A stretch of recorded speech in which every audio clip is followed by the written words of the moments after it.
नमस्ते दोस्तों, स्वागत है आपके अपने YouTube channel Aradhana and blogs पे। दोस्तों आप लोग कैसे हैं? तो उम्मीद करती हूँ कि आप लोग ठीक होंगे, अच्छे होंगे। दोस्तों आज की वीडियो में हम बात करेंगे कि साल 2024 में वट सावित्री व्रत कब है, इसकी तिथि कब से प्रारंभ होगी और साथ ही ये व्रत जो है अमावस्या को मनाया जाता है या फिर पूर्णिमा के दिन इसका व्रत रखा जाता है। यानी कि वट सावित्री व्रत जो है वो हम अमावस्या तिथि को रखते हैं या फिर पूर्णिमा तिथि को रखते हैं।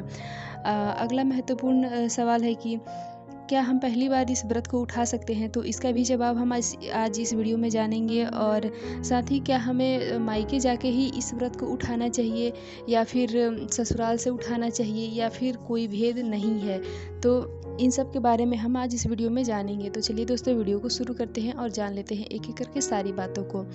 दोस्तों वीडियो शुरू करने से पहले आपको हमारी ये जानकारी अगर अच्छी लग रही है, वीडियो पसंद आ रही है तो लाइक करें। साथ ही इसी तरह की जानकारी के लिए आप चैनल को सब्सक्राइब करें। और अगर कोई सुझाव है या फिर कोई सवाल है तो आप कमेंट करें, उसका रिप्लाई आपको जल्द ही मिलेगा।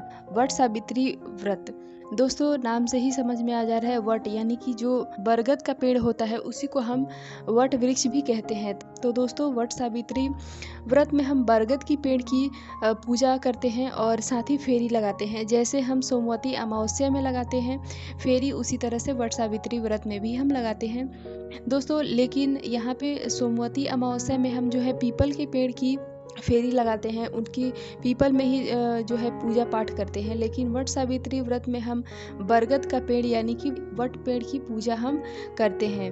तो दोस्तों 2024 में वट सावित्री व्रत कब पड़ रही है? तो दोस्तों देखिए इस बार जो है 2024 में 6 जून 2024 को पड़ रही है। दिन उस दिन क्या है? तो दिन है उस दिन गुरुवार। तो देखिए दोस्तों आगे के डिटेल्स के लिए मैं और भी वीडियो अपलोड करूंगी, तब तक मैं ये जानकारी के लिए आपको बता देती हूँ। तो ये जो है 6 जून को व्रत रखा जाएगा, दिन होगा उस दिन गुरुवार।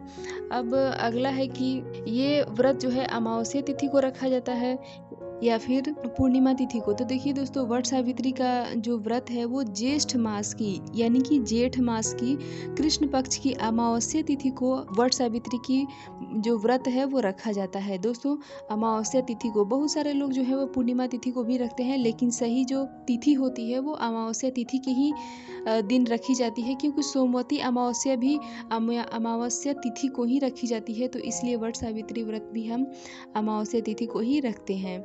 ये क्लियर हो गया दोस्तों। इस दिन सुहागिन औरतों को जो है नाखून, बाल इत्यादि नहीं काटना चाहिए। आपको अगर कटवाना है या फिर थ्रेडिंग वगैरह करवाना है तो आप जो है मतलब कुछ दिन पहले ही करवा लें, यानी कि 1-2 दिन पहले करवा लें। व्रत के दिन हमें नाखून और बाल इत्यादि नहीं काटना चाहिए।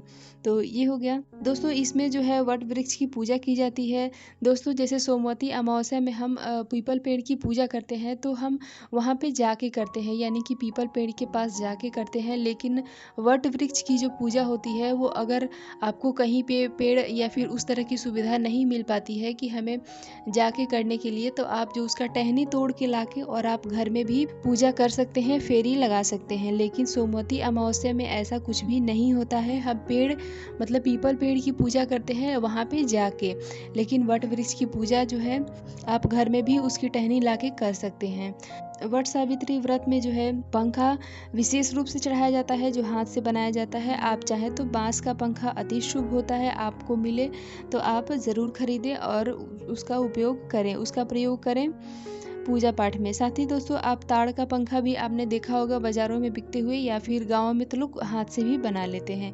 दोस्तों अगर किसी भी तरह की पंखे की व्यवस्था नहीं हो पाती है तो देखिए पूजा तो हमें करना ही है, चाहे जैसे भी करें, खरीद के करें या फिर जैसे भी करें। तो अगर आपको मिल जाता है तो आप खरीद लें, और अगर नहीं मिल पाता है तो आप जो है कागज कूट की सहायता से आप जो है घर पे भी बना सकते हैं एक पंखा। देखिए दोस्तों पंखा जो है कहीं कहीं पे 2 चढ़ाया जाता है और कहीं कहीं पे 1 चढ़ाया जाता है।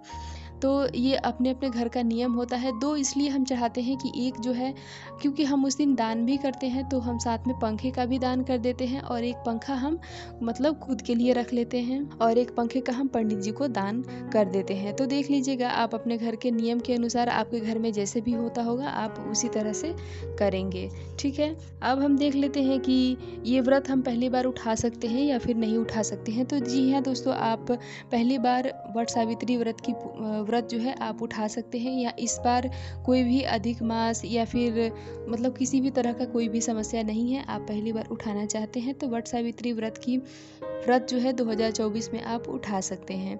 ठीक है, अगला है कि हमें मायके से उठाना चाहिए या फिर ससुराल से। तो देखिए दोस्तों, सुहाग का मतलब ये व्रत जो है सोमवती अमावस्या हो गया या फिर वट सावित्री व्रत की जो पूजा हो गया या व्रत हो गया, तो ये सारी चीज़ें जो है वो सुहाग से संबंधित होती है। दोस्तों, वट सावित्री व्रत की जो पूजा पाठ है, जो व्रत करना है, इसमें कोई ऐसा नियम नहीं है कि आपको ससुराल में जाके उठाना है या फिर मायके में ही शुरू करना है। आप जहाँ हैं वहाँ कर सकती हैं, मायके में है तो मायके से भी शुरू कर सकती हैं, वो भी सही है।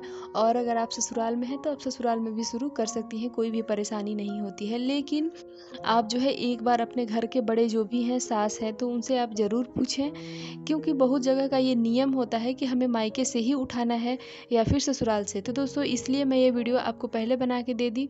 मैं पहले ही दे दी कि आपको अगर मतलब मायके ससुराल जाना होगा तो आप अपने हिसाब से ख़रीदारी कर सकते हैं और आप समय रहते ही आप जा सकते हैं। नहीं तो अचानक से अगर कहीं जाना होता है तो थोड़ी परेशानी हो जाती है।